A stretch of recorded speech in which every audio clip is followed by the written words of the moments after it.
আজকের ভিডিওতে আমরা আলোচনা করব ই দাখিলা আসল না নকল কিভাবে বুঝবেন।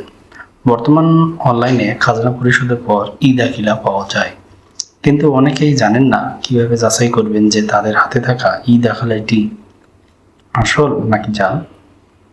প্রথমে জেনে নেওয়া যায় ই দাখিলা কি। ই দাখিলা হলো ভূমি উন্নয়ন কর বা খাজনা পরিশোধের সরকারি অনলাইন রসিদ। এটি ভূমি মন্ত্রণালয়ের ডিজিটাল সিস্টেম থেকে তৈরি হয়। আমার প্রশ্ন হলো ই দাখিলা যাচাই করবেন কিভাবে। প্রথম ধাপে ই দাখিলে থাকা কিউআর কোড বা ভেরিফিকেশন নম্বর খেয়াল করুন। সরকারি ই দাখিলায় সাধারণত যাচাইকরণের তথ্য থাকে।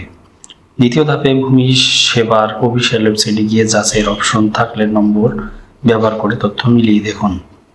তৃতীয় ধাপ খতিয়ান নম্বর, দাগ নম্বর, মৌজা, মালিকের নাম এবং অর্থ বছরের তথ্য সঠিক আছে কিনা পরীক্ষা করুন। চতুর্থ ধাপ খাজনা পরিশোধের তারিখ ও রসিদ নম্বর মিলিয়ে দেখুন। পঞ্চম ধাপ যদি কোনো তথ্য নিয়ে সন্দেহ থাকে তাহলে সংশ্লিষ্ট ভূমি অফিসে যোগাযোগ করে যাচাই করুন।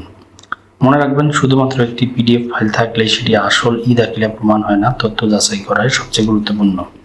তাছাড়া বন্ধুরা, যাদের আইডি থাকে, মানে ভূমি উন্নয়ন কর সাইটে যাদের আইডি আছে, সেই আইডিতে গিয়ে আপনারা দাখিলা অপশনে ক্লিক করলেই কিন্তু আপনারা খুব সহজেই সেখান থেকে কিন্তু ভূমি উন্নয়ন কর খাজনা দাখিলাটি পেয়ে যাবেন। আর সেখান থেকে যে আপনারা দাখিলাটা ডাউনলোড করবেন সেটা 2 নম্বর হওয়ার কোনোই সম্ভাবনা নাই। যদি পারেন সেই অ্যাকাউন্টে গিয়ে সেখান থেকে যদি আপনি দাখিলাটা সংগ্রহ করতে পারেন তাহলে সেটা আরও গ্রহণযোগ্য এবং বিশ্বাসযোগ্য হবে। অনেক প্রতারণার ক্ষেত্রে ভুয়া রসিদ তৈরি করা হতে পারে, তাই জমি কেনা বেচা বা গুরুত্বপূর্ণ কাজে ব্যবহার করার আগে অবশ্যই যাচাই করবেন।